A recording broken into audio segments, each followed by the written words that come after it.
તમે પણ એસઆઈપી કરો છો અને શોર્ટ ટર્મનું રિટર્ન જોતા તમને પણ એવું થાય છે કે યાર એસઆઈપી બંધ કરી દેવી જોઈએ, તો આ વિડીયો તમારી માટે છે. કારણ કે એસઆઈપી એ ખાલી તમારું પૈસાનું એક રોકાણ નથી, પરંતુ તમારા ભવિષ્યના એ સપનાનું રોકાણ છે કે જે આગળ જતાં પૂરા થશે. તો એસઆઈપીના શોર્ટ ટર્મ રિટર્ન જોઈને તમને પણ એવો વિચાર આવે છે એસઆઈપી બંધ કરવાનો, તો આ વિડીયો તમારી માટે છે.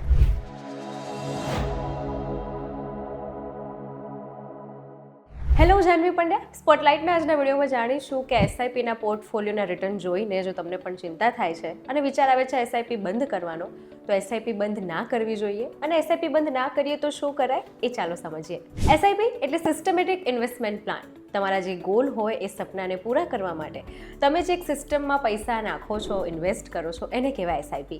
અને આ પૈસા ખાલી સેવિંગ્સ નથી, પરંતુ આ તમારા ભવિષ્યના સપના પૂરા કરવા માટેનું રોકાણ છે. હવે એમાં જો તમે શોર્ટ ટર્મ પ્લાન પર ફોકસ કરો છો અને શોર્ટ ટર્મ રિટર્ન પર ફોકસ કરો છો, તો તમારે લાંબા ગાળે એનું નુકસાન ઉઠાવવું પડે છે. એટલે પોર્ટફોલિયો રેડ જોઈને જો તમે પણ એસઆઈપી બંધ કરવાનો વિચાર કરો છો તો એ ના કરતા. કારણ કે હાલ જે માર્કેટમાં સ્થિતિ છે એ પ્રમાણે એસઆઈપીમાં અત્યારે રિટર્ન કેમ ઓછું છે, પહેલા એ સમજવું જરૂરી છે. સિસ્ટમેટિક ઇન્વેસ્ટમેન્ટ પ્લાન એસઆઈપી, જેને ડિસિપ્લિન ઇક્વિટી ઇન્વેસ્ટિંગ કહેવામાં આવે છે અને એને ખૂબ પ્રમોટ પણ કરવામાં આવે છે. હાલમાં શોર્ટ ટર્મમાં નેગેટિવ રિટર્ન્સ આવી રહ્યા છે.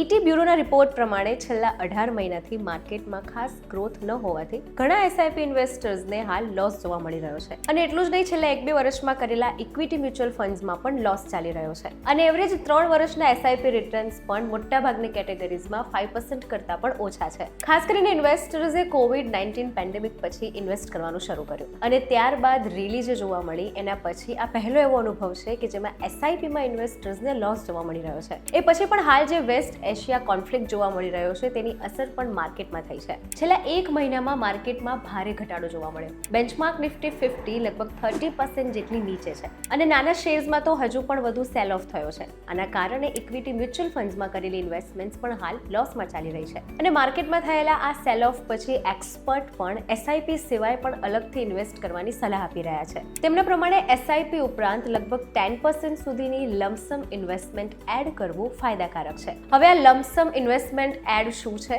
અને કેવી રીતે કરાય, ચાલો સમજીએ. જ્યારે તમે regular systematic investment plan SIP કરતા હોવ અને એની સાથે એક્સ્ટ્રા એક વખત મોટો અમાઉન્ટ ઇન્વેસ્ટ કરો, તેને લમસમ એડ કહેવાય. ધારો કે તમે દર મહિને 5000 એસઆઈપી કરો છો. હવે માર્કેટ ડાઉન છે તો તમે એડિશનલ 10 કે 20000 એક સાથે ઇન્વેસ્ટ કરો, જેને કહેવાય લમસમ ઇન્વેસ્ટમેન્ટ. આ લમસમ અમાઉન્ટ એડ કરવું એ બેનિફિશિયલ હોઈ શકે જ્યારે માર્કેટ ડાઉન હોય ત્યારે, પરંતુ એમાં પણ અમુક વાત છે. લમસમ બેનિફિશિયલ ત્યારે બને જ્યારે ઇમરજન્સી ફંડ હોય અને રિસ્ક કેપેસિટી હોય. તો પછી લમસમના બેનિફિટ્સ કયા છે? માર્કેટ ડાઉન હોય ત્યારે શેર્સ યુનિટ સસ્તા મળે છે, એક સાથે વધારે યુનિટ્સ ખરીદી શકાય, ફ્યુચર રિટર્ન્સ ઇમ્પ્રૂવ થવાની શક્યતા વધી જાય. એટલે બધા એક સાથે એક જગ્યાએ ઇન્વેસ્ટ કરવા કરતાં થોડું પ્લાન કરીને અલગ જગ્યાએ ઇન્વેસ્ટ કરવું એ બેસ્ટ ઓપ્શન છે. પણ હા, આગળ જેમ વાત કરી એમ તમારે તમારી રિસ્ક કેપેસિટી પ્રમાણે જ ઇન્વેસ્ટ કરવું. અને એસઆઈપી બંધ કર્યા વગર લમસમ અમાઉન્ટ જો તમે એડ કરવાનું વિચારી રહ્યા છો તો એ માટે પણ તમારા ફાઇનાન્શિયલ એડવાઇઝરની સલાહ ચોક્કસ લેવી. હવે વાત કરીએ એસઆઈપી રિટર્નની, તો છેલ્લા 3 વર્ષમાં એસઆઈપી રિટર્ન જોઈએ તો ફ્લેક્સી કેપ ફંડ્સમાં આશરે 3.86% રિટર્ન છે,